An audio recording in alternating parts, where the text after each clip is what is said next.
Good afternoon class, कैसे हो आप लोग? ठीक ठाक हो सब लोग? Good afternoon sir. Video clear आ रही है? एक सब कुछ नंबर बढ़िया? साहब। पिक्चर क्वालिटी बढ़िया है? आवाज भी सब कुछ क्लियर है? जी सर। ठीक है, तो क्लास की हम शुरुआत करेंगे। और आपको मैं बताना चाहूंगा कि मैंने आपको लास्ट टाइम परसेंटेज में टाइप 7 तक के क्वेश्चन को मैंने कराया था। आप लोग उसके वीडियोस को देख सकते हो और अपने नोट्स को उलट के देख सकते हो कि टाइप 7 में मैंने क्या बताया था। अभी तक हम लोगों ने कितने टाइप के कौन कौन से क्वेश्चन कर रखे हैं। और आज हम बात करेंगे परसेंटेज टाइप 8 का और इसके बाद परसेंटेज टाइप 9 का। और ऐसा नहीं कि परसेंटेज हमारा खत्म हो जाएगा, परसेंटेज हमारा चलेगा, लेकिन इसके बाद हम लोग कल से पढ़ेंगे प्रॉफिट एंड लॉस। और परसेंटेज के जो भी क्वेश्चन हमें नए नए मिलते जाएंगे हम लोग इसी में मिसलेनियस टाइप में टाइप 9 में ऐड करते रहेंगे। ठीक है, तो आप लोग को घबराना नहीं है, ये क्लासेस हमारी कंटिन्यूअसली चलती रहेगी। पहले ओवरऑल हम लोग सारे मैथ्स के टॉपिक पढ़ ले और उसके बाद फिर से दोबारा हम लोग percentage, profit and loss, time, speed, distance, SICI फिर से पढ़ेंगे। और जब दोबारा पढ़ेंगे तो नए नए क्वेश्चन फिर से लेंगे हम लोग। ठीक है, और इसी PPT में और इसी वीडियोस में हम लोग ऐड करते जाएंगे नए नए वीडियो। तो ये क्लासेस हमारी कंटिन्यूअसली लाइफ टाइम तक चलती रहेगी। और आप लोग को जब तक पढ़ना है तब तक आप लोग लाइव क्लास वीडियो से पढ़ते रहो। एक ही चैप्टर का आप एक एक टाइप को लगातार पढ़ो। परसेंटेज मैंने अभी जितना पढ़ा है इतना पढ़ो, फिर हो सकता है कि कुछ दिन बाद फिर से परसेंटेज को मैं पढ़ाऊं और उसमें फिर से नए वीडियो 10 ऐड करूं। फिर आप उन 10 वीडियो को फिर से देखो, आपका रिवाइज होता रहेगा, नए नए क्वेश्चंस भी मिलेंगे और प्रैक्टिस होती रहेगी। तो यही एक बेस्ट तरीका है। ठीक है, तो चलो क्लास की हम शुरुआत करते हैं। बात करते हैं परसेंटेज टाइप 8 की। और परसेंटेज टाइप 8 का जो नाम लिखा है उसको आप लोग अच्छे से पढ़ लो। नाम कह रहा है प्रॉब्लम्स बेस्ड ऑन इलेक्शंस, यानी चुनाव पर आधारित प्रश्न। परसेंटेज का एक मोस्ट इंपोर्टेंट टॉपिक है जिसमें इलेक्शन से रिलेटेड क्वेश्चन आपका पूछता है। तो हम लोग क्वेश्चन लेते हैं और उसके बाद डिस्कस करते हैं। क्या है हमारा फर्स्ट क्वेश्चन, कहाँ गया? देखिए हमारा फर्स्ट क्वेश्चन है इस टाइप का। आप यहाँ पे देखो, क्वेश्चन आ रहा है आपके बोर्ड स्क्रीन पर लिखा हुआ, उसको आप लोग पढ़ सकते हो, देख सकते हो। मैं एक बार पढ़ता हूं, बाकी आपको फिर से समझाता हूं।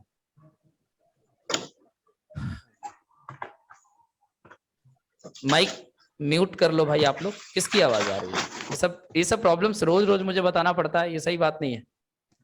देखो क्वेश्चन क्या कह रहा है। क्वेश्चन में कह रहा है कि किसी चुनाव में 2 उम्मीदवार थे। आप बताओ कि अगर कहीं पे कोई इलेक्शन हो रहा है और वहां पे सिर्फ 2 ही कैंडिडेट हैं, तो वहां पे पॉसिबिलिटी क्या है? या तो एक हारेगा और दूसरा जीतेगा, या फिर ये भी पॉसिबिलिटी है कि दोनों के जो मत हैं, जो वोट हैं, वो बराबर हो जाए। Yes sir. इसके अलावा अदर कोई पॉसिबिलिटी है?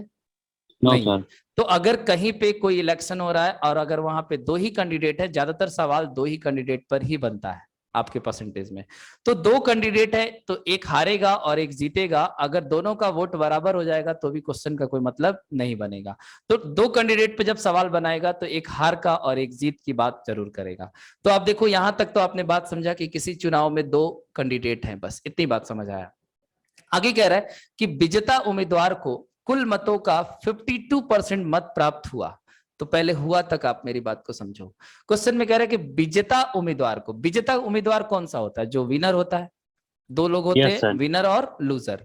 तो आप बोल सकते हो कि यहाँ पे 2 टाइप के कैंडिडेट हैं, एक विनर कैंडिडेट है और एक लूजर कैंडिडेट है। इसमें कह रहा है कि विजेता उम्मीदवार को कुल मतों का 52% मत प्राप्त हुआ। तो कुल मत का मतलब हो गया टोटल वोट। कुल मत को हम लोग क्या बोलेंगे? Total votes. Total vote. और टोटल वोट जितना वहां पे पड़ेगा उसमें से 2 जगह बढ़ जाएगा, एक विनर कैंडिडेट के पास जाएगा और एक लूजर कैंडिडेट के पास जाएगा। तो पहले यहां तक हम लोग प्रॉब्लम को सॉल्व करते हैं, देन आगे बढ़ेंगे। अगर मान लो कि मैं टोटल वोट को 100 मान लेता हूं। 100 क्यों माना? जिससे कि परसेंटेज निकालने में आसानी हो। आप मान लो कि वहां पे जहां पे चुनाव हुआ वहां पे टोटल वोट 100 है। तो आपसे कह रहा है कि 52% मत जो है वो विनर को मिला है। तो आप बताओ कि 100 का 52% निकालोगे तो ये कितना आएगा? 52 ही आएगा। तो 100 में से 52 मत आपको विनर कैंडिडेट को मिल गया। तो आप बता सकते हो कि इसमें से लूजर को कितना मिला, जो हार गया उसको कितना मिला? तो 100 माइनस 52, यानी आप बोलोगे कि 48 मत जो होगा 100 में से वो लूजर के पास चला जाएगा।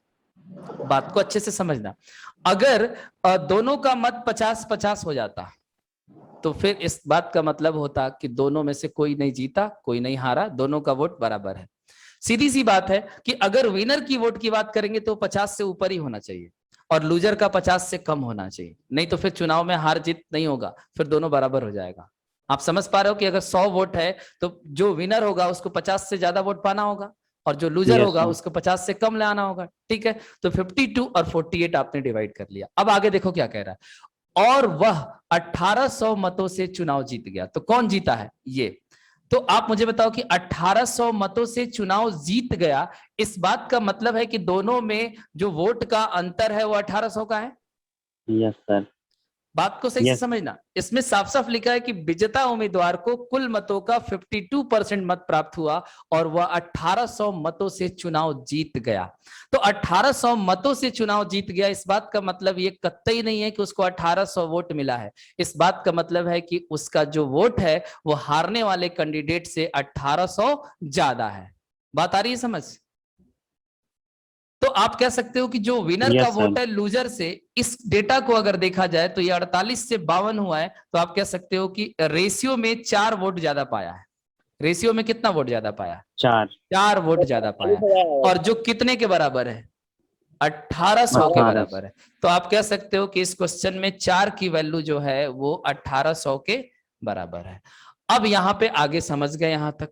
ठीक है, अब आपसे पूछा क्या है, अब इस पे आते हैं। पहला क्वेश्चन ये पूछ रहा है कि हारने वाले उम्मीदवार को कितना मत प्राप्त हुआ। तो आप यहां पे समझना कि अगर 4 का मान 1800 है तो मैं यहां से 1 का मान निकाल सकता हूं। अगर 4 की वैल्यू 1800 है तो 1 की Yes, वैल्यू sir. कैसे निकलेगा? 1800 को 4 से भाग देना पड़ेगा। तो आप बताओ कि 1800 को 4 से भाग दोगे तो 450 आएगा। 450. Yes, sir. ठीक है, तो आपने 1 का मान निकाल के रख लिया। अब आपसे पूछा है कि हारने वाले उम्मीदवार को कितना मत प्राप्त हुआ। तो हारने वाले का रेशियो कितना है? 48। तो आपको 48 का मान निकालना है। तो क्या करोगे? 48 गुणे 450 करोगे। अगर 1 का मान 450 है तो 48 का मान कितना होगा? तो 48 गुणे 450 करेंगे तो मिलेगा। Yes, sir. तो 2160. 48 को 450 से गुणा करोगे कितना आएगा? 48 को 21,000. 45 से गुणा कर दो बस। 48 को 45 से गुणा करके बताओ कितना आ रहा है फास्ट। तो 216 सर. 2160. 2160. यानी 21,600 आ रहा है। हाँ सर. क्योंकि अगर 48 को 45 से गुणा करोगे तो 2160 आएगा और एक Yes. जीरो लगाओगे तो आंसर क्या रेडी हो जाएगा? 21,600। बात क्लियर है? Yes, sir. समझ आ रहा है सारे स्टूडेंट्स को? बोलो, आप लोग को बोलना पड़ेगा। मुझे आ रहा है सर. Yes, ठीक sir. है, अब अगर मैं बात करूं कि जीतने वाले उम्मीदवार को कितना मत प्राप्त हुआ, तो आपको बताओ कि इस 450 का गुणा किससे करना होगा? 52 से। तो आप 52 का से. गुणा अगर आप 450 से कर देते हो तो आपको पता लग जाएगा कि जीतने वाले उम्मीदवार को कितना मिला है। आप बताओ कि कितना होगा?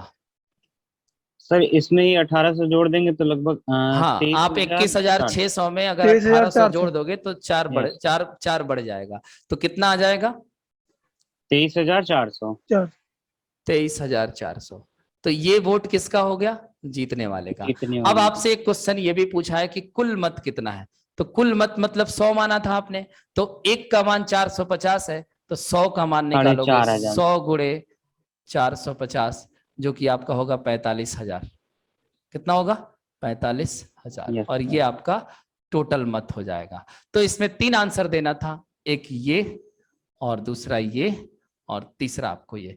अब आप क्रॉस चेक करना चाहते हो तो देखो 23 और 21 मिलकर 44 होता है और 600 और 400 मिलकर 1000 होता है। तो 44,000 प्लस 1000 45,000। तो जीतने और हारने वाला का मिलाकर टोटल के बराबर होना चाहिए, 45,000 के बराबर होना चाहिए। इस बात का मतलब है कि जो आपने डेटा निकाला है वो बिल्कुल सही है, कहीं से भी गलत नहीं है। तो बोलो, बात आपको समझ आया कि इस टाइप का प्रॉब्लम अगर आपके पेपर में आएगा तो सॉल्व कैसे करोगे?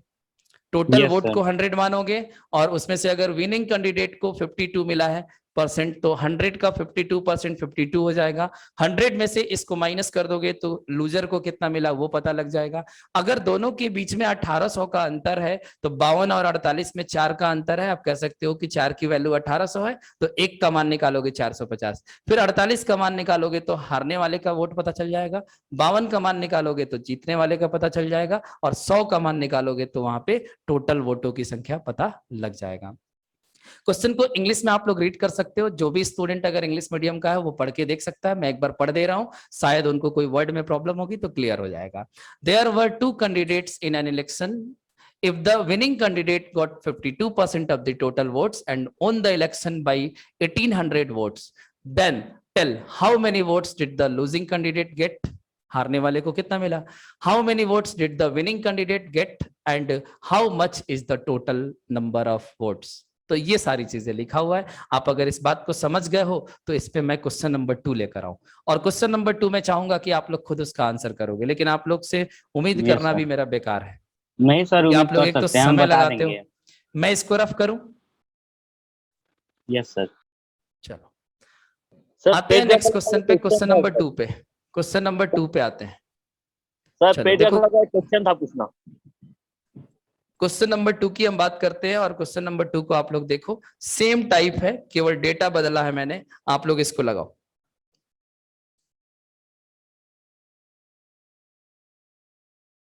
आप लोग को मैं टाइम दे रहा हूं, कितना टाइम दे दूं? बताओ आप लोग कितना टाइम चाहिए? 1 मिनट इनफ है, 1 मिनट। 1 मिनट, ठीक है।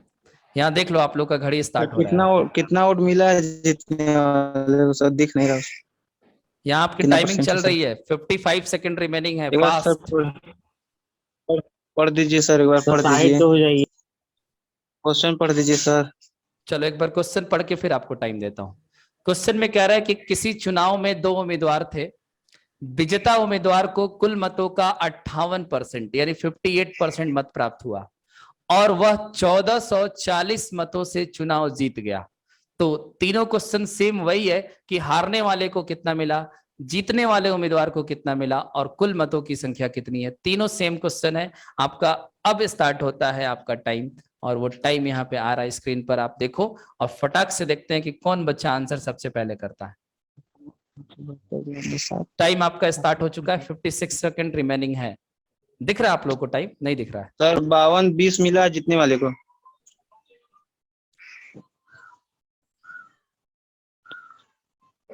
सर 52-20 मिला है जीतने वाले को, 37-80 मिला है हारने वाले को। टोटल कितना है?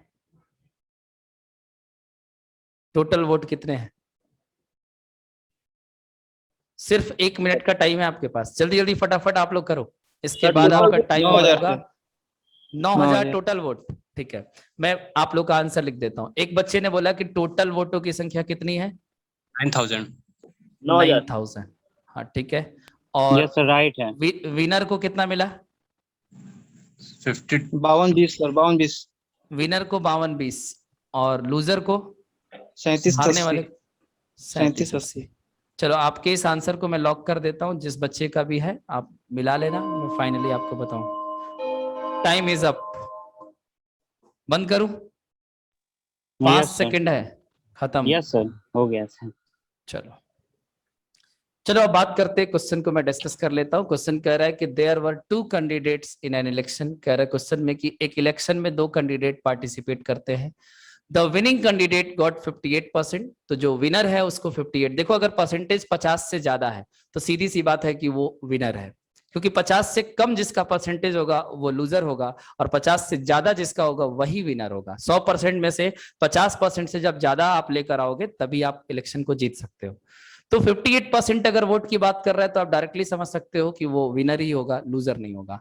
Of the total votes and won the election by 1440 votes, 1440 मतों से चुनाव जीता है। तो दोनों के बीच में जो अंतर है वो 1440 का है। कह रहा है कि how many votes did the losing candidate get, how many votes did the winning candidates get, and how much is the total vote. तीनों सेम क्वेश्चन है। तो आपको सिंपली ये करना है कि लेट करना है कि टोटल वोट की जो संख्या है वो 100 है, 100 मान लो, और इसको 2 पार्ट में डिवाइड करो कि एक यहाँ पे विनर है और दूसरा यहाँ पे लूजर है। विनर को कितना मिला? तो विनर को 100 का 58% यानी 58 वोट मिला। तो आप बता सकते हो कि जो लूजर है उसको 42 मिलेगा। 100 माइनस 58 कितना होगा? 42। क्लियर है इतनी बात? अब जो 1440 का अंतर है, आप मेरी बात को समझना, 1440 वोट का जो अंतर है, आप कह सकते हो कि इसमें जो अंतर है उसके बराबर है। तो 58 और 42 में कितने का अंतर आएगा? 16 का। तो आप कह सकते हो कि 16 की जो वैल्यू है 1440 है। तो अगर मेरे को यहाँ से 1 की वैल्यू निकालनी है तो 16 से डिवाइड कर दोगे, 16 9 144 होता है, तो 1 का मान कितना आएगा? 90। तो इस क्वेश्चन में 1 की वैल्यू 90 है। अब आपको पूछ रहा है कि हारने वाले को कितना मिला, तो हारने वाले का जो है वो 42 है, तो आपको 42 इंटू 90 कर देना है। आप जब 42 को 90 से करोगे तो 9 दूना 18 का 8 कैरी 1 और 9 चौके 36 और 1 37 और 1 0 बढ़ जाएगा, तो आंसर आएगा 3780, जो कि जिस बच्चे का भी आया था सही था। लूजर का 3780। विनर की वोट की बात करूं तो आपको 58 की वैल्यू फाइंड आउट करना है, तो 58 इंटू 90 करना है आपको। 58 को 90 से मल्टीप्लाई करना है, 9 8 72 का 2 कैरी 7 और 9 5 45 और 7 52, तो ये हो जाएगा 5220। ये भी आपका आंसर राइट था जिसने भी कैलकुलेट किया है। और इसके बाद पूछा है कि कुल मतों की संख्या कितनी है, तो आपको 90 को किससे गुणा करना है, 100 से। तो 90 को 100 से गुणा करोगे तो टोटल कितना हो जाएगा, 9000। तो आपका टोटल वोटों की संख्या 9000 आएगा, यानी कि जिसका भी आंसर ये आया था उसका आंसर राइट था। और अच्छा लगा कि आपने आंसर किया। अब आपने कैसे किया वो आपके ऊपर डिपेंड है कि आपने किया नहीं किया। और जिस बच्चे का आंसर नहीं आया उनको सीखने की जरूरत है, हार्डवर्क करने की जरूरत है। ऐसे काम नहीं चलेगा, करना तो पड़ेगा ही। यहाँ नहीं करोगे तो एग्जाम में कैसे करोगे आप बताओ। जब आपसे क्वेश्चन यहाँ पे नहीं लगेगा, घर पे नहीं लगेगा, तो उम्मीद है आपसे उम्मीद कर सकते हैं कि आप एग्जाम में लगा सकते हो, नहीं लगा सकते हो। तो बात को समझना है, अच्छे से प्रैक्टिस करना है। मैथ्स आपका प्रैक्टिस का ही चीज है। जितना ज्यादा आपका नंबर ऑफ क्वेश्चन की प्रैक्टिस होगी उतना ही मैथ आपके लिए आसान होगा। प्रैक्टिस नहीं होगी मैथ आपके लिए उतना ही टफ होगा। और ऐसा नहीं है कि मैथ्स आपको आ नहीं सकता, आएगा। आप जब कुछ मेहनत करोगे तब आएगा। ठीक है, आलू डालकर सोना नहीं निकाल सकते हो। आलू डालोगे तो आलू ही निकलेगा, सोना नहीं निकलेगा। तो जैसा आप करोगे, जैसा इनपुट अपने अंदर डालोगे, वैसे ही आपके दिमाग में आउटपुट निकलेगा। आप पढ़ोगे, मेहनत करोगे, टाइम दोगे, सब कुछ प्रॉपर तरीके से करोगे, तभी आपको आएगा। आप सोचोगे कि चुपचाप बैठे रहे और हमें मैथ आ जाए, तो ये पॉसिबल नहीं है। आप सोचोगे केवल मैं क्लास करूं और मुझे मैथ आ जाए, तो नहीं आएगा। आपको देख कर कोई चीज नहीं आ सकता, आपको खुद से भी हाथ उठाना पड़ेगा, पेन चलाना पड़ेगा, दिमाग चलाना पड़ेगा, टाइम देना पड़ेगा। तो ये सारी चीजें करोगे तभी आएगा, नहीं तो कुछ भी नहीं आएगा। ठीक है, इससे ज्यादा मैं आपको नहीं आज मोटिवेशन देना चाहता हूं। और सर हम अगले क्वेश्चन की बात करेंगे, लेकिन उससे पहले एक चीज आपसे बस इतना ही पूछना चाहेंगे कि आप लोग का जो पीटी का पेपर हुआ वो कैसा हुआ। पीटी के पेपर में जो डीआई के क्वेश्चंस आए थे आपने देखा होगा, और अदर क्वेश्चंस भी जो थे आप लोग को समझ आ रहा था, जो चैप्टर आपने पढ़ा था उससे क्वेश्चन रिलेटेड आया था कि नहीं आया था, आप लोग कुछ आया था फीडबैक सर, बताओगे मुझे। हाँ बोलो। आया था सर। आया था, किस यस चैप्टर सर। का था। सर परसेंट चेंज था। परसेंटेज से था, कैसा क्वेश्चन था बताओ।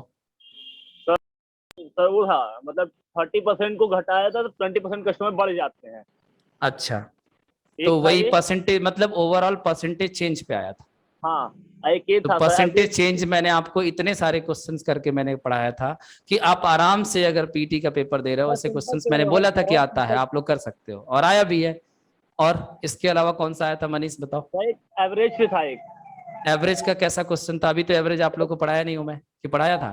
सर पढ़ाए औसत सर पढ़ा एवरेज चुका कहाँ हूँ, पे औसत था पढ़ा सर? चुका हूँ। हाँ हाँ, औसत चैप्टर इस क्लास में हो चुका है। तो औसत से जो क्वेश्चन आया था क्या आया था, उस टाइप का क्वेश्चन मैंने आप लोग को क्लास में कराया था कि नहीं। हाँ सर हुआ था।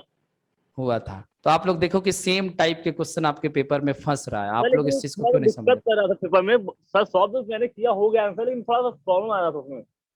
ठीक है, कोई बात नहीं, प्रॉब्लम अलग चीज है। मतलब कि जो टाइप आप पढ़े थे एवरेज में या परसेंटेज में, जितने चैप्टर आप पढ़े हो उससे रिलेटेड जो क्वेश्चन आया आपके पेपर में वो आपने किया है कि नहीं। देखो आपके सर सिलेबस मैंने में किया। परसेंटेज था, मैंने शुरुआत में बोला था कि 6 चैप्टर था, परसेंटेज भी था, औसत भी था, सर और वो स्क्वायर भी सारे आया हुआ चैप्टर्स था में सर पहले मैं। पढ़ा रखा है। स्क्वायर भी और आ चुका था उसमें। अच्छा, और परसेंटेज चेंज, औसत, स्क्वायर और एक दो क्वेश्चन और था सर। नहीं ओवरऑल मतलब पेपर टफ था कि इजी था। सर इजी था सर, बहुत इजी था पेपर। ठीक है, और डीआई आपने पढ़ा नहीं था, तो डीआई बिना पढ़े तो बहुत सारे बच्चे गलती करके आए हैं डीआई में। ठीक है, कोई बात नहीं, डीआई का हम स्पेशल क्लास आपका चलाएंगे, लाइव क्लास में स्पेशल आप लोग को डीआई दूंगा मैं, जिसमें आप लोग पढ़ोगे। और पीटी का एग्जाम फिर होगा, हर 6 मंथ पे एग्जाम होता सर रहेगा। सर एक हाँ डाउट में बोलो। बताइए अभी। क्लास के लास्ट में बताएंगे, अभी जो क्वेश्चन चल रहा है चलने दो, इस सीरीज को खत्म होने के बाद लास्ट में सर टाइम बचेगा तो डाउट बता दूंगा। इसी रिलेटेड है सर। बोलो परसेंटेज क्वेश्चन क्या है। सर अवैध मत का घोषित अगर कर दिया जाए तो कैसे होगा? ये देखो क्वेश्चन तुम्हारे सामने आ रहा है, पढ़ो आप हाँ लोग क्वेश्चन नंबर 3। क्वेश्चन नंबर 3 जो आप पूछना चाहते हो शायद वैसे ही है। पढ़ पा रहे हो कि मैं पढ़ के सुनाऊं? मैं। तो Same आप question. लोग घबराओ नहीं, आप लोग जो सोचते हो जो आपके पेपर में आता है ऑलरेडी क्वेश्चंस मैंने सेट कर रखे हैं, सब कराएंगे। जब टाइप वाइज जब चीजों को पढ़ोगे, स्टेप बाय स्टेप मुझे टाइम दोगे तो सारी चीजें आपके सामने आ जाएगी और प्रॉब्लम नहीं आएगा। चलो देखो, क्वेश्चन नंबर मैं 3 की बात कर रहा हूँ, शायद उसका डाउट भी क्लियर हो जाएगा और आप लोग का कॉन्सेप्ट भी ये समझ आएगा। क्वेश्चन नंबर 3 देखो क्या कह रहा है, मैं पढ़ के सुना रहा हूँ। क्वेश्चन नंबर 3 कह रहा है कि किसी चुनाव में डाले गए मतों में से 25% मत अवैध घोषित कर दिया गया। अवैध मतलब होता है इनवैलिड, ठीक है। तो आप बताओ कि 25% की यहाँ पे बात कर रहा है, इसको मैं हाईलाइट कर रहा हूं, समझना मेरी बात को। अभी आगे कह रहा है कि विजेता उम्मीदवार को वैध मतों का 56%। आप समझ रहे हैं यहाँ पे कि यहाँ पे दो टाइप से वोट को कैसे बांटेगा, मैं बांट कर अभी बताऊंगा कि वैध मतों का 56% मत प्राप्त हुआ। यदि चुनाव में 2 उम्मीदवार हों, उम्मीदवार 2 ही हैं, तो बताएं कुल कितने मत डाले गए। कुल कितने मत डाले गए मतलब कि आपसे पूछ रहा है कि वैध और अवैध डाले तो दोनों गए। बात को समझ पा रहे हो मेरी? जो वोट वहां पे कास्ट हुआ तो वोट तो सारे ही कास्ट हुआ, उसमें से कुछ अवैध हो गया, कुछ वैध हो गया, उसको मान लिया गया कि ये फर्जी वोट थे, लेकिन डाले तो सारे गए। तो यहाँ पे पूछ रहा है कि बताए कुल कितने मत डाले गए। तो यहाँ पे आप समझ लो कि आपको टोटल वोट निकालना है, जिसमें आपका वैलिड भी होगा और इनवैलिड भी होगा।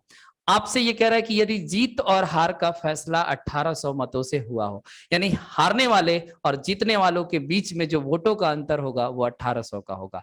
तो देखो कैसे करेंगे, एक बार इंग्लिश में भी मैं पढ़ दे रहा हूं कि 25% of the vote cast in an election were declared invalid. The winning candidate got 56% of the valid votes. If there are 2 candidates in the election, then what is the total number of vote cast if victory of defeat is decided by 1800 votes? ठीक है, बात को English वाले अच्छे से समझ पा रहे होंगे और हिंदी भी उसका लिखा ही हुआ है, तो हिंदी में मीनिंग बताने की जरूरत नहीं है, हिंदी इंग्लिश दोनों ही लिखा है। आते हैं कि इसका सॉल्यूशन कैसे करोगे, ठीक है। देखो सॉल्यूशन में आपको सबसे पहले ये लेट करना होगा कि टोटल वोट यहाँ पे कितना है। मैं इसको 2-3 तरीके से आपको समझा देता हूं, जो आपको इजी लगेगा कर लेना। टोटल वोटों की संख्या कितना मान लो? 100 मान लो, फटाफट बोलो। टोटल जी वोट सर। कितना है? जितना टोटल वोट कास्ट हुआ वहां पे वो 100 था। अब इस 100 वोट में से क्या हुआ कि वहां पे कुछ वोट फर्जी पड़ गए, जिसको इनवैलिड बोलते हैं। तो इसको 2 पार्ट में बांटो, एक तो वैलिड वोटों की संख्या, वैलिड वोट, और एक आपका हो जाएगा इनवैलिड वोट्स, इनवैलिड वोट्स। तो अब देखो यहाँ पे कह रहा है कि किसी चुनाव में डाले गए मतों में से 25% मत इनवैलिड घोषित कर दिया गया। तो 100 का 25% कितना होगा? 25। तो 25 मत जो है इनवैलिड हो गया, यानी कि इसका जो काउंटिंग होगा वो हार और जीत में नहीं होगा, वो अलग निकाल दिया गया 25। तो बचा कितना है वैलिड? वैलिड वो कितने हैं? 75। बातें आ रही हैं समझ? Yes sir, 20,000। अब देखो ये तो काट कर तुमने बाहर निकाल दिया कि 25 वोट से कोई मतलब नहीं है, लेकिन 75 वोट से हम डिसाइड करेंगे कि कौन जीतेगा और कौन हारेगा। तो यहाँ पे इसको 2 पार्ट में फर्दर डिवाइड करोगे, विनर कैंडिडेट और लूजर कैंडिडेट, कौन जीता और कौन हारा। अब आगे बात को समझना अच्छे से। अब यहाँ पे कह रहा है कि वैध मतों का 56%। तो वैध मत कौन सा है? 75%। तो Yes. कह रहा है कि वैध मतों का 56%, यानी आपको यहाँ पे निकालना है कि वैध मत 75 है और इसका 56% निकालेंगे हम, और जो 56% की वैल्यू आएगा ये मत किसको हम दे देंगे? चुनाव जो जीता है। तो 75 का 56% निकालकर बताओ कि कितना आएगा। 75 का 56% अगर निकालोगे तो 75 इंटू 56 अपॉन 100 करना होगा, और ये 25 से डिवाइड होगा। 25 दिया 75, 25 चौके 100, ये 4 से कटेगा तो 4 एकम 4, 4 चौके 16, 14 दिया 42। तो आप कहोगे कि 42 के बराबर आएगा। यस और नो कैलकुलेशन देख लो। तो आप कह सकते हो कि टोटल जो वैलिड वोट है 75, उसमें से 42 वोट जो है वो किसको मिल गया? विनर को। 25 को तो हम ऑलरेडी बाहर निकाल चुके हैं, तो 75 में से अगर 42 विनर को मिला तो लूजर का कितना होगा? तो 75 माइनस 42 करो, 33 33 होगा। तो इस तरीके से आपको इस प्रॉब्लम को डिवाइड करना था। 100 को पहले वैलिड इनवैलिड में बांटना था, 75 और 25, और जो 75 बच गया था, यहाँ पे लिखा है साफ साफ कि वैध मतों का 56, तो वैध मत 75 है, और का मतलब गुणा होता है, और 56% का मतलब होता है 56/100। तो ये जब आप कैलकुलेशन किए हो तो ये 42 के बराबर आया। तो स्टेटमेंट पे अगर वैल्यू रख के सॉल्व करोगे ऑटोमेटिक समझ आ जाएगा। वैध मत 75 का मतलब गुणा 56% मतलब 56/100, जो कि आ रहा है 42। तो 75 का 42 वोट निकल गया, तो बचा कितना? 33। तो 33 वोट जो है वो आपका किसका है? लूजर का है। अब आप देखो क्वेश्चन में ये कह रहा है कि हार और जीत का जो फैसला हुआ है वो कितने मतों से हुआ है? 1800 मतों से हुआ है। ठीक है, तो आप मुझे बताओ कि जो 1800 मतों का हार और जीत का फैसला हुआ है, वो 1800 का अंतर जो है वो कितने के बराबर है? 9 तो के 42 बराबर है। और 33 यानी 9 के मान है। तो आप कह सकते हो कि इस क्वेश्चन में 9 का मान 1800 है, तो 1 का मान कितना होगा? 200। 1 का मान 200 होगा। अब आपके क्वेश्चन में ये पूछा था कि बताए कुल कितने मत डाले गए, तो डाले तो सारे गए हैं, यानी कि ये डाला गया पूरा 100 के बराबर डाला गया। तो 100 को अगर आप 200 से गुणा कर दोगे तो आपको कुल कितने मत डाले गए वो पता लग जाएगा, जो कि 20,000 आएगा। और यही इस क्वेश्चन का राइट आंसर है। अब आप बताओ कि किसी भी स्टूडेंट को कोई डाउट है इस सवाल में? कितना बढ़िया से आपने लगाया इसको, और इस सवाल को आप एक लाइन में भी लगा सकते हो अगर मेरी बात को सुनोगे समझोगे तो। पहले ये सीखना जरूरी है जो मैंने आपको बताया, ये सीख गए तो बोलो आगे बढ़ो। जी सर। जल्दी से डिसाइड करो। स्क्रीनशॉट लेना है किसी बच्चे को तो ले सकता है, मैं हट जा रहा हूँ। स्क्रीनशॉट ले लिया? जी सर। समझ आ रहा है सबको? Yes sir. Yes sir. सही है। कल से हम लोग पढ़ेंगे profit and loss. Seriously class लेना, अच्छे से पढ़ना। लाइव क्लास जो तुम कर रहे हो इसमें तुमको ऑफलाइन क्लास की फीलिंग आती है कि नहीं? ऐसा लगता है कि live class, offline class, online class, कुछ ऐसा फील आता है? उससे बढ़िया सर ये लगता है। ऑफलाइन क्लास से तुम लोग को बढ़िया लग रहा है? Yes sir. जी सर। कितने स्टूडेंट को ऑनलाइन क्लास ये पसंद आ रहा है और कितने स्टूडेंट को ऑफलाइन ही अच्छा लगता है? मुझे तो यही पसंद आ रहा है। किसी को ही क्या? अपनी जिंदगी मान ली है। क्या क्या क्या कह रहे हो? फिर से बोलो आप लोग। तो एक मुझे एक तो करके यही बोलो। अच्छा लग रहा है सर। आपको यही अच्छा लग रहा है? और यस सर। सबको? हाँ सर। जी सर। क्यों अच्छा लग रहा है? पैसे ना नहीं लग रहे इसलिए? नहीं सर, पैसे नो नहीं, सर। यहाँ पे सर हाँ। ये लग रहा है ना कि हम लोग पर्सनल आपसे बहुत अच्छे से बात भी कर ले रहे हैं, जितना अच्छा, कोचिंग में इसीलिए नहीं। सबसे बड़ी बात सर की समय की बचत बहुत ज्यादा है इसमें। समय की बचत सबसे बढ़िया पॉइंट बंदे ने बोला है कि आपके लाइफ में या किसी भी इंसान के लाइफ में सबसे बड़ा जो प्रॉब्लम है वो टाइम। टाइम से बड़ा इस दुनिया में कुछ भी नहीं है, पैसा भी बड़ा नहीं है अगर आपके पास टाइम की शॉर्टेज है। तो टाइम सबसे बड़ा, सबसे कीमती चीज है। इस बात का तो रियलाइज मैं भी करता हूँ अपनी लाइफ में कि टाइम रहता है तो बहुत कुछ किया जा सकता है, 24 घंटे भी कम पड़ जाते हैं, ये फैक्ट है। खाने का भी टाइम इंसान के पास नहीं होता है अगर आप लाइफ में बिजी हो तो, और फ्री हो तो आपके पास टाइम ही टाइम है। 24 घंटा आपको 48 घंटे बहुत के ज्यादा बराबर लगता होगा, है। 48 घंटे के बराबर फील होता होगा। 24 घंटा 24 दिन लगता होगा आपको, है ना? तो टाइम सबसे बड़ा फैक्टर है कि आपके इस क्लास में सबसे बड़ा अगर आपको एडवांटेज मिल रहा है तो वो टाइम का। आपका जितना समय आपको बाहर जाने आने में लगता है उससे ज्यादा कम समय में आप पूरे क्लास को कंप्लीट कर लेते हो। लेकिन अफसोस की बात यह है कि टाइम तो बचता है लेकिन आप उस टाइम को दोबारा अपने पढ़ाई में लगाते नहीं हो। टाइम बचता जरूर है, आप उस टाइम में कुछ और करते हो। आप उस टाइम को यूटिलाइज करो, पढ़ाई में ही लगाओ। और दूसरा फैक्टर बताओ टाइम के अलावा, और जो सबसे मोस्ट इंपॉर्टेंट फैक्टर आपकी लाइफ के लिए जो सबसे इंपॉर्टेंट हो और जहां पे आपको इसमें बेनिफिट मिल रहा हो। सर ये बेनिफिट है कि बेनिफिट तो सर यही है कि आप डायरेक्ट बात कर सकते हैं क्लास में। बात तो आपसे ऑफलाइन डायरेक्ट क्लास बात में भी नहीं आप कर सकते हो, बात नहीं तो सर, ऑफलाइन तो क्लास में भी उसमें कर बहुत संख्या रहती है ना, तो अपनी संख्या बातों को रहती नहीं है रख लेकिन सकते। बातें हो जाती हैं, ऐसा नहीं है नहीं यहाँ तो भी। अपनी बातों को अच्छी तरह से नहीं रख पाता है कोई क्लास अच्छा, में। यहाँ आपको सामने आसपास बेइज्जती फील नहीं होता है कि चलो कौन सुन रहा है? वहां तो लड़कियां नहीं होती सर, जी हैं, सर। लड़के इस डर से नहीं पूछते हैं कि लड़कियां क्या सोचेंगी, और लड़कियां इस डर से नहीं पूछते हैं कि लड़के क्या सोचेंगे, है ना? तो वहां पे एक हेजिटेशन वाली प्रॉब्लम आती है, जो यस यहाँ सर। पे ये आप बिंदास होकर पढ़ते हो। आपके कपड़े गंदे नहीं होते हैं, बाहर आने जाने से आराम से आप किसी भी ड्रेस में बैठकर आराम से घर पे पढ़ रहे होते हो, बिस्तर पर लेट के पढ़ रहे होते हो, है ना?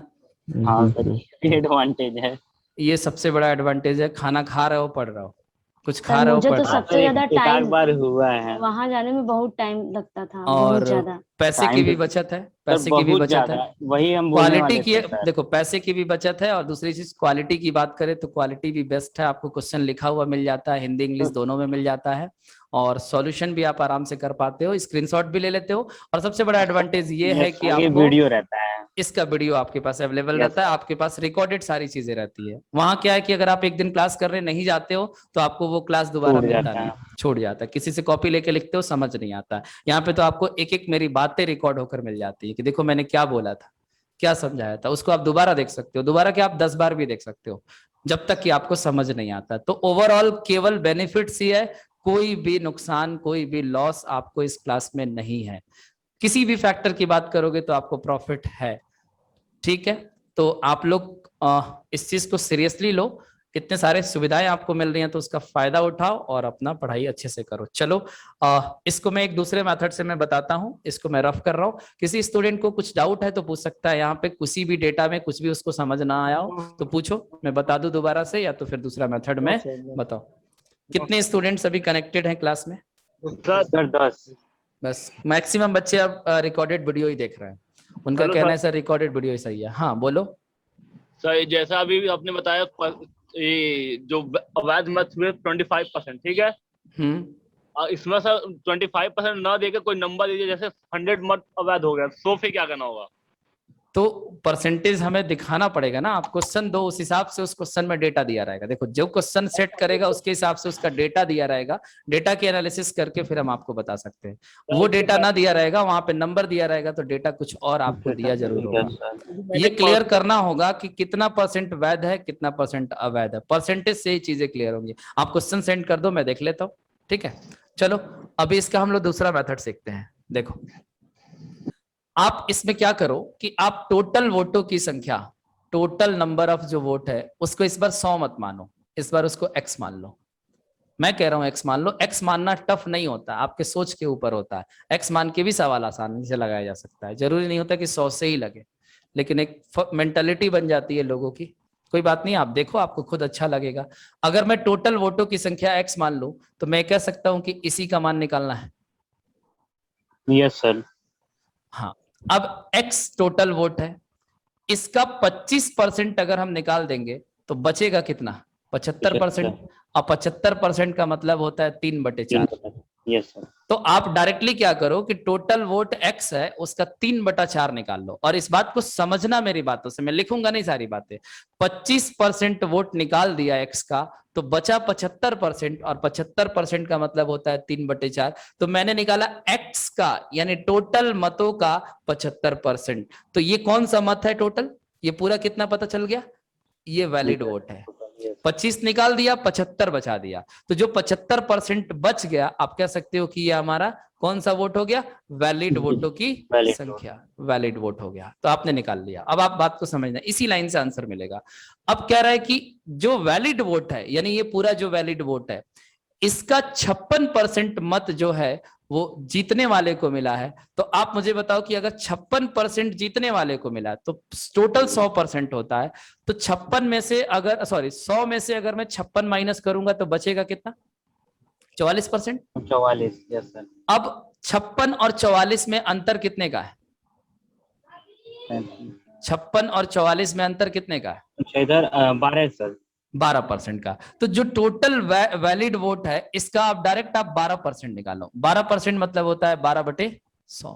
तो 12% क्या बता रहा है? दोनों का अंतर बता रहा है ना, एक का 56 है दूसरे का 44% है, तो दोनों का अंतर 12% है। तो आप कहोगे कि अगर मैं इसका 12% निकालूंगा मतलब इसका अंतर निकाला है, और ये अंतर क्वेश्चन में कितने के बराबर है? 1800 के बराबर है। ठीक है, अब आप बात को समझो, आंसर कैसे मिलेगा। ये 4 से कटेगा कितनी बार में? 3 बार में। बोलो, बोलते जाओ। Yes sir. यस और ये 3 3 जा 9 होता है, तो 9 से अगर 1800 को घटाओगे तो कितना आएगा? 200। तो x का जब आप मान निकालोगे तो 200 गुणे 100 कितना हो जाएगा? 20,000। 20,000। और यही आपके क्वेश्चन का राइट आंसर हो जाएगा। तो x मतलब टोटल वोटों की संख्या आपने माना था और वो सीधे x का मान दे दिया 20,000। तो अगर आप इस तरीके से सोचोगे तो आप इतना एक लाइन में प्रॉब्लम को सॉल्व करोगे, एक लाइन बनाओगे और दूसरे लाइन में सीधे आंसर मिलेगा। अब इससे आसान तो मैं नहीं कुछ कर सकता। बाकी आप अगर बात को समझ पा रहे हो तो मैंने आपको परसेंटेज से भी बता दिया, 100 मानकर भी बताया और x मानकर भी मैंने आपको समझाया। अगर आप बात को समझोगे तो दोनों मेथड सेम है, सिर्फ आपके सोच का फर्क है। जब तक आपका माइंड उस लेवल पे डेवलप नहीं हो जाता है तब तक आपको मेथड अलग अलग लगेगा, लेकिन जब आप मैथ्स को सीख जाओगे, समझ जाओगे, तो आपको सब मेथड एक ही जैसा लगेगा। आप x की जगह 1000 मान लो, 2000 मान लो, आंसर में कोई फर्क नहीं पड़ने वाला है। 100 मानो, कुछ भी मानो, सोच का सिर्फ फर्क है। बोलो बातें आ गई हैं आपको समझ, आगे बढ़ सकता हूँ? Yes sir. ठीक है, तो इलेक्शन वाला जो आपका परसेंटेज का टाइप था ये हमारा खत्म हो गया। खत्म क्या हो गया? क्वेश्चन कभी खत्म नहीं होता है, क्वेश्चन की कोई लिमिट नहीं है। नंबर ऑफ क्वेश्चंस बहुत आएंगे, इतने आएंगे कि आप सोच भी नहीं सकते हो। एक टाइप पे हजारों क्वेश्चन बन सकता है। तो अब आपकी जिम्मेदारी ये बनती है कि आपने कॉन्सेप्ट सीख लिया कि वैध अवैध वोट क्या होता है, विनर लूजर का वोट क्या होता है, हार जीत क्या होता है, हारने वाले का वोट कैसे निकालना है, जीतने वाले का कैसे निकालना है, टोटल वोटों की संख्या कैसे निकालना है, क्या मानना है, कैसे करना है। तो इन सब सारी चीजों को सीखने के बाद बच्चा अपना अलग क्वेश्चन पे दिमाग लगाता है। माइंड का यूज करना है, क्वेश्चन को समझना है, आंसर तक पहुंचना है। नहीं पहुंचते हो, आप मेरे से पूछोगे, पहुंच जाते हो, वेल एंड गुड। तो ऐसे आप करते रहोगे, धीरे धीरे सीखते रहोगे, सीखते सीखते चीजों को सीख जाओगे। एक दिन आपको हर क्वेश्चन आसान लगेगा। और पॉसिबल नहीं है कि हम आपको हर टाइप में 20-20 क्वेश्चन करा पाए, ऐसे आपका कोर्स साल भर में भी पूरा नहीं होगा। तो आते हैं अगले टाइप पर। बाकी आप लोग अपना प्रैक्टिस स्टार्ट कर दो, जहां कहीं से भी क्वेश्चन मिलता है लगाओ। देखो अगला जो हमारा टाइप है परसेंटेज टाइप 9। ये टाइप नहीं है कुछ भी, हमने यहाँ पर रख दिया है मिसलेनियस प्रॉब्लम, यानी विविध प्रश्न। विविध प्रश्न, मिसलेनियस मतलब होता है कि अब हमें परसेंटेज का कोई भी क्वेश्चन मिलेगा, कहीं का भी क्वेश्चन होगा, किसी भी टाइप का होगा, उसको हम लोग इसमें लगाते रहेंगे। कोई भी क्वेश्चन किसी भी तरह का हो सकता है। अब हम लोग को अपना दिमाग लगाना है कि क्वेश्चन को क्या, क्वेश्चन को सिर्फ समझना है, पढ़ना है और उसके हिसाब से उसका आंसर निकालना है। तो ये वाला जो टाइप है इसमें नंबर ऑफ क्वेश्चंस हम आपको देते रहेंगे, फ्यूचर में भी, आगे भी देंगे। प्रॉफिट एंड लॉस पढ़ाते रहेंगे, खत्म हो जाएगा पूरा मैथ, फिर भी परसेंटेज एक बार और पढ़ा देंगे, प्रॉफिट एंड लॉस एक बार और पढ़ाएंगे आपको। जो जो इंपॉर्टेंट चैप्टर है हम लोग उसको दोबारा दोबारा पढ़ते रहेंगे और उसमें वीडियोस ऐड होते रहेंगे, आपके क्वेश्चन भी ऐड होता रहेगा। तो चलो अब आते हैं विविध प्रश्न पे और इस पे हम लेते हैं पहला क्वेश्चन। हाँ, देखो आपके बोर्ड स्क्रीन पर फर्स्ट क्वेश्चन आ रहा है, जो कि बहुत ही टफ क्वेश्चन नहीं है, बहुत ही इजी क्वेश्चन है। इसको हम लोग डिस्कस करते हैं अच्छे से और फिर आगे बढ़ते हैं। देखो क्वेश्चन क्या कह रहा है कि किसी भिन्न का अंश हर से 4 कम है। किसी भिन्न का अंश हर से 4 कम है। अंश को बोलते हैं न्यूमरेटर और हर को बोलते हैं डिनोमिनेटर। इंग्लिश में भी आप पढ़ सकते हो, क्वेश्चन लिखा हुआ है। तो आप मुझे बताओ कि किसी भिन्न का ऊपर वाला जो पोर्शन होता है, ऊपर वाला जो भाग होता है, उसको अंश बोलते हैं और नीचे वाले को क्या बोलते हैं? हर बोलते हैं। तो भिन्न के बारे में तो सबको पता होगा, ठीक है। तो यहां तक पहले हम लोग बात को समझते हैं कि किसी भिन्न का अंश हर से 4 कम है। तो आप मुझे एक बात बताना कि अंश और हर में कौन कम है? अंश कम है कि हर? बताओ, किसी भिन्न का अंश हर से 4 कम है। तो अंश कम है मतलब कि ऊपर वाला 4 कम अंश होगा। कम है, तो अगर yes, मैं sir. नीचे वाले को x मानूंगा तो ऊपर वाले को x - 4 लिख सकता हूं। जी हाँ या सर। ना में आंसर करना, क्योंकि अंश जो है हर से 4 कम होगा। तो अगर नीचे x होगा तो ऊपर क्या होगा? x - 4। तो ये आपका भिन्न बन गया। समझो लगाने का तरीका। अब कह रहे हैं कि अंश में 32% की वृद्धि। तो अंश मतलब किसका? x - 4 में हम 32% की वृद्धि करेंगे। तो ध्यान देना यहां पे x - 4 मैंने लिख दिया। और किसी भी अगर नंबर को 32% से बढ़ाओगे तो फाइनल परसेंटेज उसका कितना हो जाएगा? बताओ, किसी नंबर को अगर हम 32% बढ़ा दें, बढ़ाने का मतलब समझना, उसका 32% नहीं निकालना है, उसको 32% से बढ़ाना है, तो वो कितना परसेंट हो जाएगा? सर 132%। हाँ, तो x - 4 का अगर मैं 132% निकाल दूं तो आप ये कह सकते हो कि ये जो नंबर है ये 32% से बढ़ गया।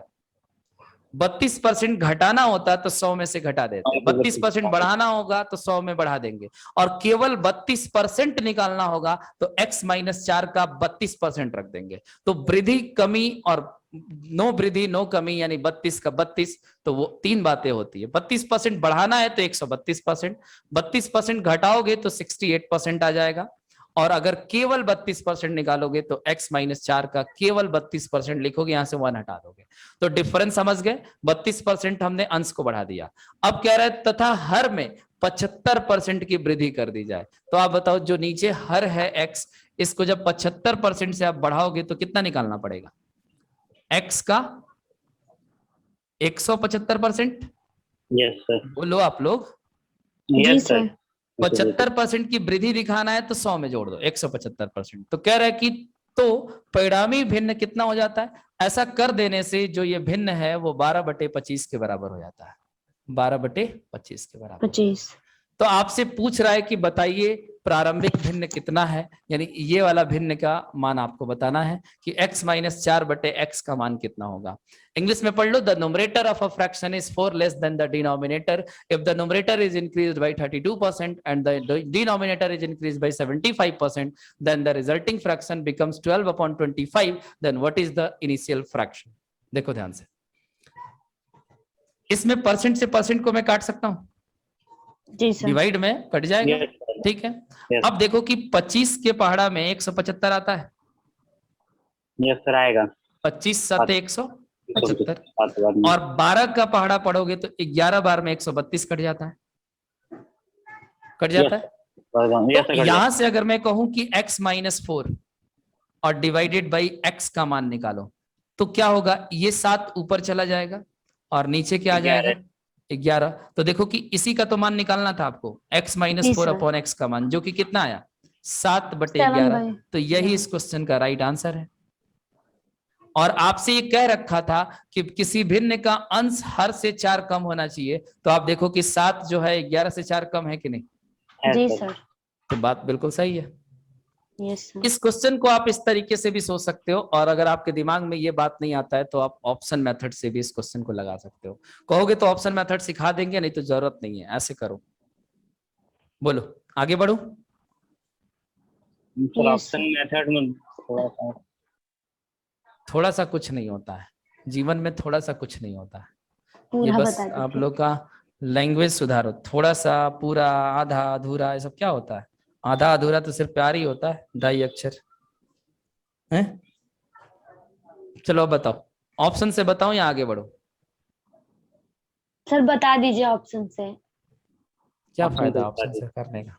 देखो मान लो तुम्हारे पास पहला ऑप्शन दे दिया है 11/7, चलो इन सब गधों को बताया हम। दूसरा ऑप्शन दे दिया है 7/11, और तीसरा ऑप्शन कुछ दिया होगा हमें नहीं पता, चौथा ऑप्शन भी कुछ दिया होगा, छोड़ दो, दो ऑप्शन से चेक कर लो। तो सबसे पहले ये देख लिया करो कि कह रहा है कि किसी भिन्न का अंश हर से 4 कम होना चाहिए, तो ये तो 4 अधिक है, तो ये तो होगा नहीं। अंश जो है हर से 4 कम होना चाहिए, और पहला ऑप्शन देखोगे तो उसमें उल्टा दिया है, अंश जो है हर से 4 अधिक है, जबकि क्वेश्चन में कह रहा है कि कम होना चाहिए। तो उस हिसाब से आंसर कौन सा मिलेगा? ये मिलेगा ना। तो आंसर ऐसे ही टिक नहीं कर दोगे, क्योंकि अगर मान लो कि एक और ऑप्शन ऐसे दे दिया, बात को समझना, 9/13 लिख दिया, तो आपको तो ये भी आंसर सही लगेगा, क्योंकि जो अंश है वो हर से 4 कम है, लगेगा ना सही। Yes sir. और एक और ऑप्शन लिख देता हूं जो लिख दिया 13/17। तो मान लो कि एक ऑप्शन तो तुमने काट दिया कि चलो ये इससे ज्यादा है तो ये नहीं हो सकता, लेकिन ये तीनों ऑप्शन में तो देखो कि अंश जो है हर से 4 कम है, इसमें भी कम है, इसमें भी कम है, इसमें भी कम है। तो अभी आपके मन में कंफ्यूजन है कि तीनों में से कोई भी आंसर हो सकता है। तो चलो पहले मैं ऑप्शन नंबर बी को चेक करता हूं। चेक करना पड़ेगा, कैसे करना होगा? तो आपने भिन्न को 7/11 मान लिया है, तो आप क्या करो कि इसके अंश को 32% से बढ़ाओ, तो आप क्या निकालोगे? 7 का 132%, क्लियर? और डिवाइडेड बाई नीचे क्या है 11, तो 11 का आप कितना परसेंट निकालोगे? 175%। ये चेक करना पड़ेगा। तो 175%, परसेंट से परसेंट को काट दोगे और उसके बाद 132 को 11 से भाग करोगे तो ऊपर 12 आएगा, और जब 7 से भाग करोगे तो नीचे कितना आएगा? 25 आएगा। तो इस तरीके से आप देखो कि इस पे फ्रैक्शन क्या बन रहा है, 12/25। 12/25। तो क्वेश्चन में कह रहा था कि एक ऐसा फ्रैक्शन उठाओ जिसमें 32% और 75% जब हम बढ़ा दें तो जो फाइनल फ्रैक्शन बने वो किसके बराबर बने, 12/25 के, जो कि देखो इस ऑप्शन पे बन रहा है। तो जी आप सर। कह सकते हो कि यही ऑप्शन हमारा सही है। अगर यही काम आप इस पे करोगे और इस पे करोगे तो 12/25 के बराबर नहीं आएगा। तो जिस पे आएगा वो आपका राइट आंसर, जिस पे नहीं आएगा वो आपका रॉन्ग आंसर। और अगर पहले ही दिखा रहा है कि ये ज्यादा है और कम की बात कर रहा है तो पहले ही कट जाएगा। तो पहला आप इसमें दो चीजें चेक करोगे। पहला तो आपको ये चेक करना है कि किस ऑप्शन में अंश हर से 4 कम है, पहले ये चेक करो। अगर ये सेटिस्फाई हो रहा है तब 32% से अंश को बढ़ाओ और 75% से हर को बढ़ाओ, उसको हल करो और देखो कि जो क्वेश्चन में दिया है उसके बराबर आ रहा है कि नहीं। जिस पे उसके बराबर आ जाएगा वही ऑप्शन सही होगा और बाकी ऑप्शन गलत होगा। तो ये था आपका ऑप्शन मेथड। आगे बढ़ते हैं। किसका बच्चा रो रहा है?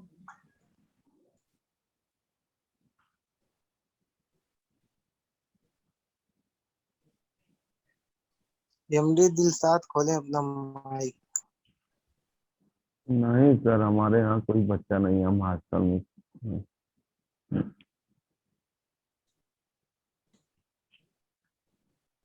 मनीष जी, हमारे यहाँ कोई बच्चा नहीं है भाई। मनीष नहीं हो, पंकज बोल रहा है।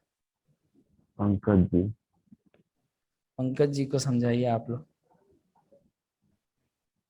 कितने लड़कों का इस क्लास में शादी वादी हो गई है? कोई ऐसा लड़का है जिसकी शादी वादी हो गई हो? मेरा नहीं हुआ। मैंने ये मेरा तो नहीं नहीं पूछा कि किसका नहीं हुआ, मैंने पूछा किसका हो गया है। सर कोई आप लड़का है बताइए लड़की? अपना कब करेंगे और सबका छोड़िए। कौन पूछ रहा सर है? आप मैं सर सर आप बताइए करिए, आपके उसके बाद बारात रिचार्ज आने हम। टूटेगा।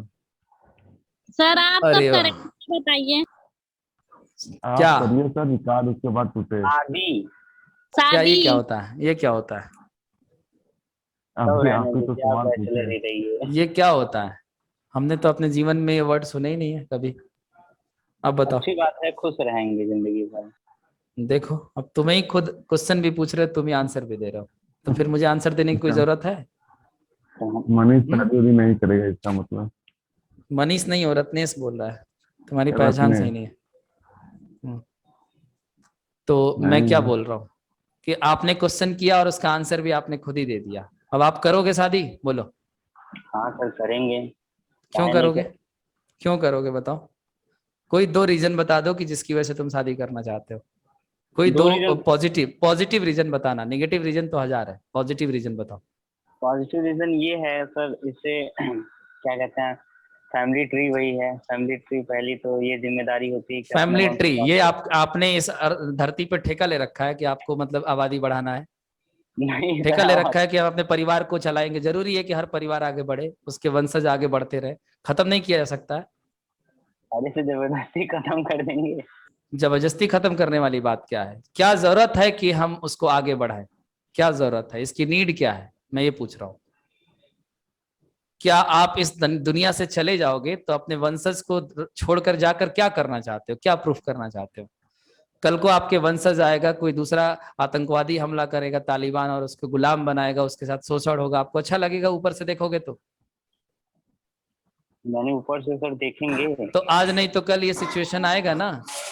जो स्थिति देश की बन रही है, अदर ऑल कंट्रीज जो सिर्फ तमाशा देख रही है, किसी कंट्री को गुलाम होते हुए देख रही है, आपको क्या लगता है कि आपके पूर्वज जो आप वंशज को बढ़ाने की बात कर रहे हो ना, आपकी जो नेक्स्ट जनरेशन होगी जो आएगी उसको बहुत प्रॉब्लम होने वाली है। उसको पीने के लिए पानी नहीं मिलेगा, उसको खाने के लिए अनाज नहीं मिलेगा। खेती कौन करना चाहता है? कोई नहीं करना चाहता है। पानी खत्म हो जाएगा, पानी के लिए तरसेगा। आज की लाइफ देखो कितनी फास्ट है, कितना आपको स्ट्रगल करना पड़ता है। 12 घंटे 15 घंटे नौकरी करनी पड़ती है, तब जाके आप अपना पेट भर पाते हो। तो आप अपने सुख के लिए या जिस चीज के लिए मैं बोलूं, आप दूसरे को पैदा करोगे और छोड़कर इसलिए जाओगे कि वो आने वाले समय में मतलब दुख करे। आप दुनिया में, आप लोग सब लोग जीना चाहते हो? जीना कौन चाहता है जरा बताओ तो? सब लोग जीना चाहते हो ना? यस जी सर, सर। क्यों नहीं जीना चाहेंगे। मरना कोई नहीं चाहता, सब जीना चाहते हैं। Yes sir. लेकिन सबसे ज्यादा प्रॉब्लम किसमें है? जीने में ही तो है।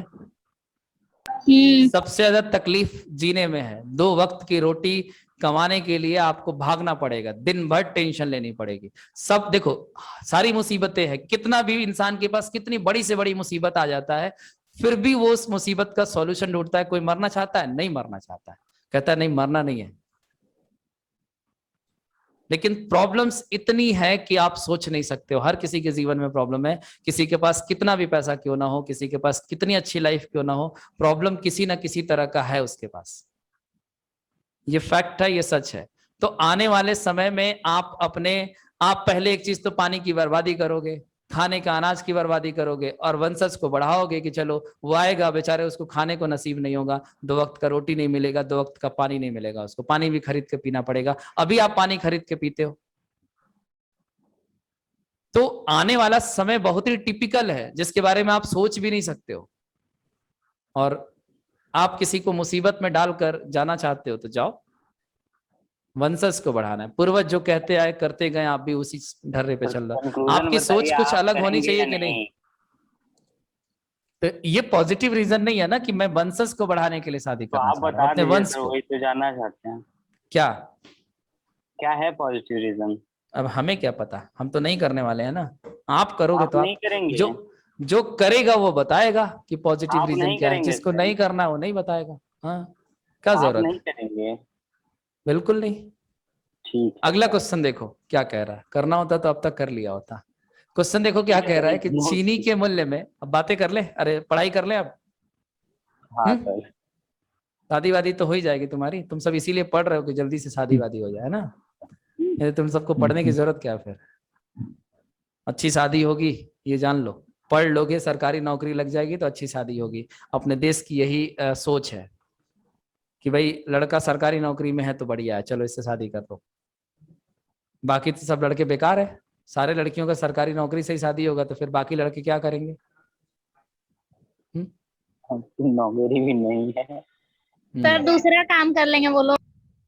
अच्छा ठीक है भाई, आप लोग को सरकारी नौकरी वाले लड़के मुबारक हो, है ना। आप लोग को जिससे भी शादी करना है करो, और आप लोग लाइफ में तरक्की करो, मैं तो यही कह सकता हूँ, और क्या सर ये कहूँगा। बात आप बोलते हुए आपके चेहरे पे थोड़ा सा कुछ अलग रिएक्शन दिख रहा है हमको। मतलब तो ऐसा आप कुछ बोले भी हैं नहीं है। कि सबको सरकारी नौकरी मुबारक। हाँ, सबको सरकारी नौकरी मुबारक हो, हर लड़की को सरकारी। सरकारी लड़के मुबारक। बिल्कुल वही बात है ना कि देखो आज का जनरेशन वही है कि भाई हर किसी को मतलब मैं नॉर्मल बातें कर रहा हूँ कि देखो आप भी देख रहे हो अपने आसपास और हर जगह, आप देखो कि किसकी डिमांड ज्यादा है, किसका वैल्यू ज्यादा है। गवर्नमेंट जॉब वाले लड़कों का। फिर तो मैं तो एक प्रैक्टिकल बातें कर रहा हूँ जो मार्केट में चल रहा है, मैं अपने से बना के कुछ भी नहीं बोल रहा हूँ। और सर, ये सिर्फ मैं ही नहीं, आप सब भी देख पा रहे हो, और खासकर यूपी बिहार में सबसे ज्यादा है। यस क्या? सर हम्म, अगर सब सरकारी नौकरी वाले से ही शादी कर ले तो बिजनेसमैन क्या रोड पे घूमते फिरेंगे? अरे वाह क्या बात है। तुम हाँ बिजनेस करते हो क्या? सर, तुम बिजनेस करते हो? हाँ सर।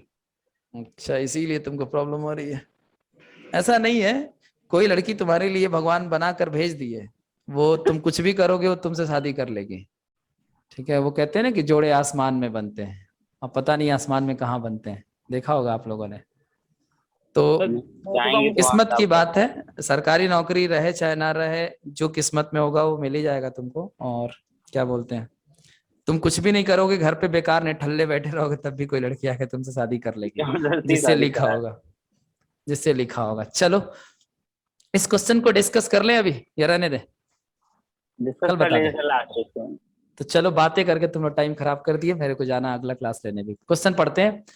चीनी के मूल्य में जब 20% की कमी होती है तो एक व्यक्ति 360 रुपए में 2 किलो चीनी अधिक खरीद सकता है। तो चीनी का वर्तमान मूल्य एवं चीनी का प्रारंभिक मूल्य ज्ञात करें। When the price of sugar is reduced by 20%, देखो दो बातें हो सकती है, कभी चीनी का प्राइस मार्केट में कम हो सकता है और कभी चीनी का प्राइस मार्केट में बढ़ सकता है। तो जब रिड्यूस की बात करें तो मतलब कम हुआ है, यहाँ पे देखो लिखा है कमी, ठीक है। और अगर इंक्रीज्ड की बात करें तो मतलब कि प्राइस बढ़ रहा है। अब क्वेश्चन में कह रहा है कि एक व्यक्ति a person can buy 2 kg more of sugar for ₹360, then find the present price of sugar and the initial price of sugar. दो तरह के सुगर का कॉस्ट होगा। देखो सुगर अभी कितने रेट का है मार्केट में, और बढ़ने के बाद या कम होने के बाद क्या रेट हो जाएगा उसका, मतलब कि अभी मान लो बढ़ या घट गया तो अभी रेट क्या है, और बढ़ने से पहले और घटने से पहले रेट क्या था। तो दो रेट यहाँ पे आपको फाइंड आउट करना है। क्वेश्चन का टाइप मैं आपको समझाता हूँ। क्वेश्चन ये कह रहा है कि एक मान लो फैमिली है, आप अपनी फैमिली मान लो कि आपके पापा है जिन्होंने ये फिक्स कर रखा है कि हमें हर महीने अपने घर में चीनी खरीद कर लाना है। भाई हर महीने घर में चीनी तो आता ही होगा, ठीक है। तो उन्होंने एक चीज डिसाइड कर लिया कि मैं हर महीने 360 रुपए खर्च करूंगा चीनी के लिए। कितना रुपए खर्च करूंगा? 360 रुपए का चीनी खरीद कर मैं लाऊंगा। इससे ज्यादा और इससे कम पैसा मैं खर्च नहीं करूंगा।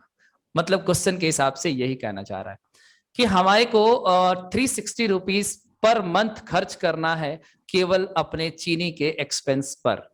अब आगे क्वेश्चन में कह रहा है कि चीनी की प्राइस 20% कम हो जाता है मार्केट में। आप बताओ कि अगर आप 360 रुपए में पहले भी चीनी खरीद कर लाते थे और अब भी 360 रुपए में ही खरीद कर ला रहे हो, जबकि चीनी का रेट कम हो गया, तो क्या चीनी की क्वांटिटी आपको उतना ही मिलेगा या ज्यादा मिलेगा या कम मिलेगा? सोच कर बताओ। ज्यादा मिलेगा सर। ज्यादा मिलेगा। चीनी का रेट अगर मार्केट में कम हो गया है और आपका खर्च पहले ही जितना है, जितना आप पहले करते थे उतना आप भी कर रहे हो, तो दुकानदार आपको चीनी बढ़ा कर दे देगा कि ले जाओ भैया, चीनी का रेट कम है, आपने जितना पैसा दिया उस हिसाब से आपका चीनी ज्यादा बनता है। और अगर चीनी का रेट बढ़ जाए मार्केट में और आप तब भी उतना ही पैसा दो, तो दुकानदार क्या करेगा? आपकी चीनी की क्वांटिटी को घटा देगा। बात आ रही है समझ? Yes sir. ऐसे ही होगा ना, अगर आप अपने खर्चे को फिक्स कर दोगे, ना बढ़ाओगे ना घटाओगे, और चीनी का रेट जब घटेगा तो चीनी की क्वांटिटी आपका बढ़ जाएगा, और चीनी का रेट जब बढ़ जाएगा तो आपकी चीनी की क्वांटिटी घट जाएगा। ये करना पड़ेगा, तभी तो हमारा खर्च बैलेंस रहेगा, नहीं तो खर्च भी बढ़ने घटने लगेगा। Yes sir.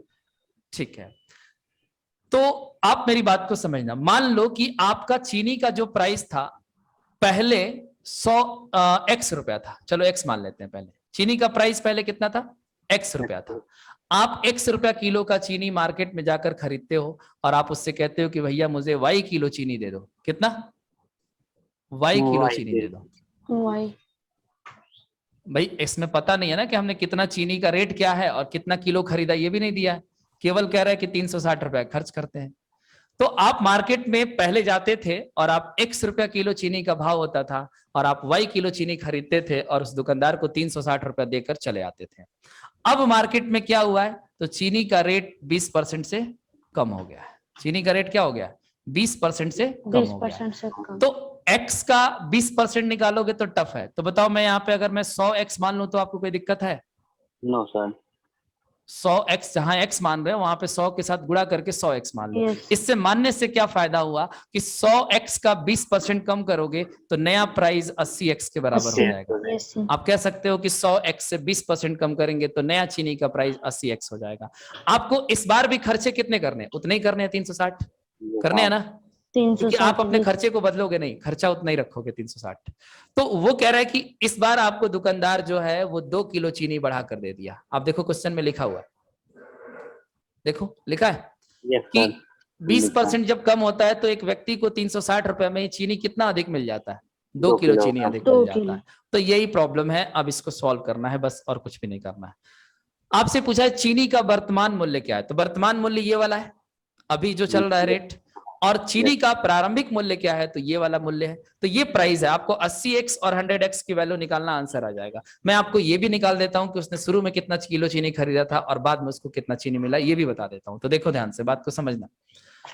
आप ये कह सकते हो कि ये जो 100x रुपया, 1 किलो चीनी अगर 100x का है, 1 किलो चीनी कितने का है? 100x का है। और अगर आपने y किलो चीनी खरीदा है तो इसको गुणा कर दोगे तो ये 360 रुपए के बराबर हो जाएगा। हाँ या ना? Yes sir. तो एक तो इक्वेशन आपका यहां से बन गया। अब दूसरा यहां से कह सकते हो कि बाद में जब हम 80x रुपया किलो का चीनी खरीद रहे हैं और हमने चीनी कितना खरीदा? y + 2 किलो, तो यहां भी हमने कितना पे किया? 360 रुपया दिया। दिया ना? ये इक्वेशन समझ आ रहा है आपको? यस सर, आ रहा है। अब किसी भी दो इक्वेशन का RHS बराबर होगा तो LHS भी बराबर हो जाएगा। Yes sir. तो आप लिख सकते हो कि इस क्वेश्चन में 100x इंटू वाई की जो वैल्यू है ये आपका 80x और इंटू y + 2 के बराबर है। ठीक है, आप देखो कि x से x कट जाएगा और ये 20 से कटेगा तो 20 25 100 और 20 चौके 80। तो यहां से आपको मिलेगा 5y का जो मान है 4y प्लस 4 दूना 8 के बराबर है। तो इसको इधर ले आओगे तो y का मान क्या मिलेगा 8।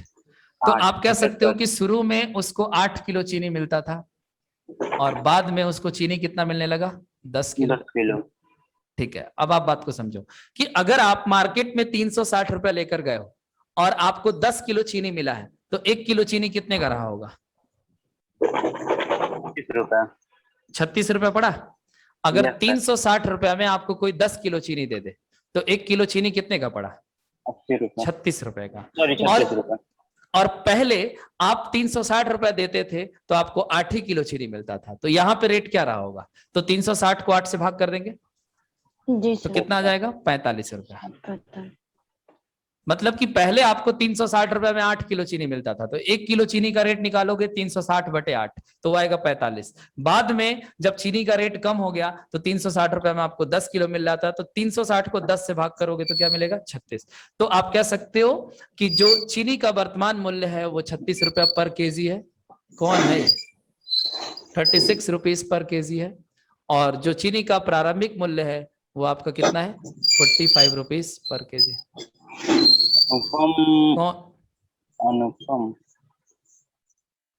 बोलो ये बातें क्लियर हो गई।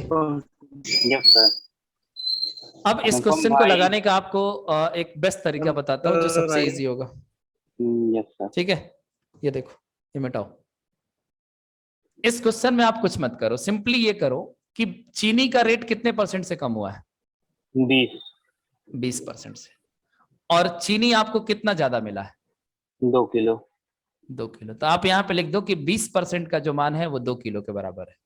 ठीक है, अब यहाँ से आप 100% का मान निकालो। 10 बताओ क्या आएगा 10 किलोग्राम। तो आपको ये समझना है कि जब रेट कम हुआ है तब की मैं बात कर रहा हूं और उस समय 100% का मान 10 किलो आया है तो ये समझ लो कि ये बाद वाला क्वांटिटी है। जो बाद में उसको कितना किलो चीनी मिला है तो 10 किलो मिला है। तो इसमें 2 किलो ज्यादा मिला है तो पहले कितना रहा होगा 8 किलो। अब आप यहां से डिसाइड कर लो कि अगर बाद में आपको 360 रुपए में 10 किलो चीनी मिला है तो वर्तमान मूल्य 36 रुपया और पहले हमें 8 किलो चीनी मिलता था 360 में तो वो मूल्य 45 रुपया। और इस तरीके से आप इतना फास्ट आंसर निकालकर आगे बढ़ सकते हो। इस पे और क्वेश्चन की प्रैक्टिस कर लेना, बाकी मैं इस पे और भी क्वेश्चन अगर कहोगे तो करा देंगे, मेरे पास क्वेश्चन और भी है। तो इससे ज्यादा मैं आपका वक्त नहीं लूंगा, मेरा टाइम ऑलरेडी ज्यादा हो चुका है, मेरा क्लास भी है, मैं निकलता हूं। आप लोग अपना ख्याल रखो, खुश रहो, हमेशा मुस्कुराते रहना और बाकी हम आपसे मुलाकात करते हैं कल की क्लास में। Bye bye, take care. Thank you sir.